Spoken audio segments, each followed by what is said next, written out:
السلام عليكم ورحمة الله. معاكم عمرو بن شويل في فيديو جديد عن ازاي تقدر تستعمل مانع الاهتزاز زاين سموث 4.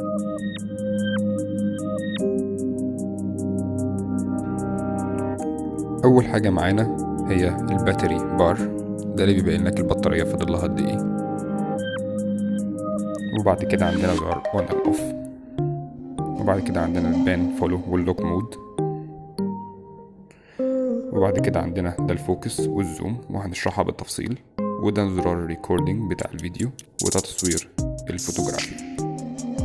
عندنا في النص هنا في سكرولر ده عشان تعرف تتحرك يمين وشمال من غير ما تلمس السكرين بتاعت الموبايل، وفي نفس الوقت فيها كليكس يمين وشمال كأنها بتعمل معاملة الأسهم، فانت ممكن تختار اللي على اليمين أو على الشمال، ده عشان تعرف تختار الوايت بالانس أو تقلب الكاميرا السيلفي.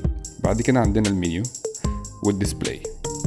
عندنا السكرولر اللي في الجنب ده عشان الزوم والفوكس، برضه هنشرحها بالتفصيل في اللي جاي.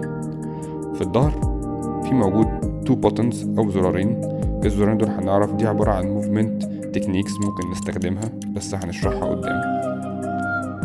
اول حاجة هنفتح الاب ستور او جوجل ستور، هننزل برنامج اسمه ZY Play.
في الجزء اللي ورا هتلاقي فيه سهم مكتوب عليه لوك.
دوس على زرار المنيو بيظهر لك السكرين دي. اول حاجه فيها هي الكاميرا بتبقى متظبطه طبعا في الاول على الديفولت هو تصوير الفوتوغرافيا وتصوير الفيديو.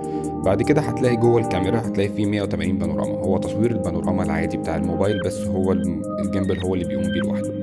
3 في 3 بانوراما هو ال 180 بانوراما، بس بيصور 3 صور من فوق لتحت لكل جزء من البانوراما. السلو موشن هو التصوير البطيء اللي كلنا عارفينه. وبعد كده عندنا التايم لابس بيصور الحاجة بسرعة من صبح بالليل، وفي موشن تايم لابس ان هو يصور من صبح بالليل بس بحركة. واخر حاجة هو الفيرتيجو، وهنشرح كل واحدة باستفاضة ازاي نعملها في فيديو منفصل.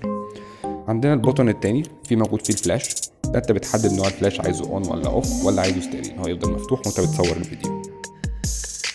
بعد كده عندنا التايمر، بتحدد طبعا التايمر لو انت هتبدأ تصوير بعد فترة معينة من 2 ل5 ل10. بعد كده عندنا ال HDR. ال HDR ده اسلوب تصوير ان هو بياخد 3 صور وهنشرحها بعدين ايه هو. وبعد كده عندنا الوايت بالانس ممكن نظبطه. عندنا RES ده الريزولوشن بتظبطه على حسب طبعا جودة موبايلك يعرف يطلع ايه، هو موجود 4K. وفي عندنا المانيوال والسين. السين انت بتصور في حاجة بتمشي ولا حاجة بتجري، دي حاجة اضافة ممكن تساعدك في التصوير. والفلترز هي تقريبا نفس الفلترز بتاعت الانستجرام او الصور اللي احنا بنستخدمها، بس انت بتستخدمها وانت بتصور الفيديو.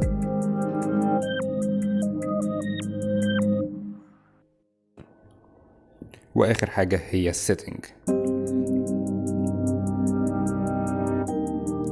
السيتنج في جزء حاجة اسمها ايمج ستابيلايزيشن، دي انا بفضل ان انا افتحها عشان خاطر ان هي تزود الاستابيليتي بتاع التصوير.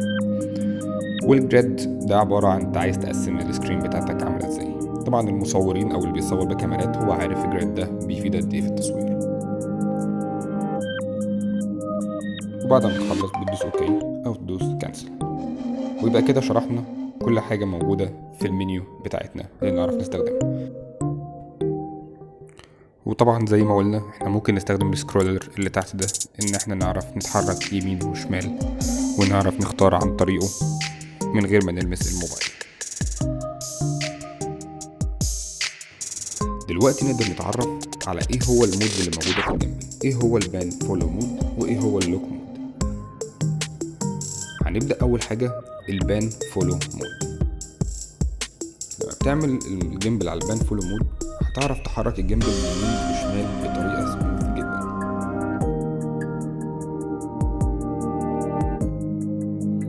لما بتعمله على اللوك مود هو بيثبت على الحاجة اللي انت موجه الكاميرا عليها، اتحركت يمين او اتحركت شمال او اتحركت فوق او تحت هو باصص عليها.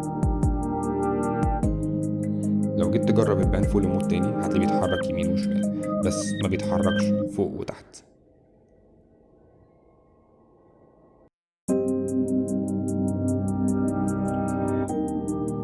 في ورا في زرارين، زرار لفوق وزرار لتحت. الزرارين دول بيستخدموا في حالة البان فولو مود مش في مرحلة اللوك مود. تعالوا نجرب.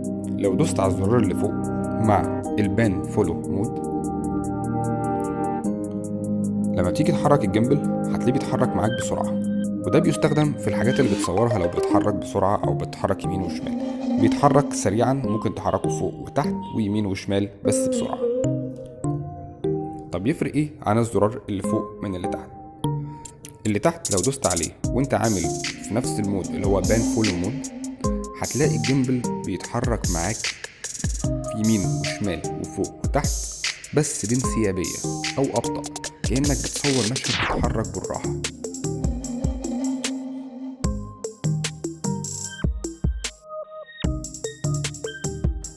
وبكده تكون خلصنا الفيديو وعرفنا ازاي نستخدم الجيمبل اول ما نشتريه وازاي نعمله ستابلايز.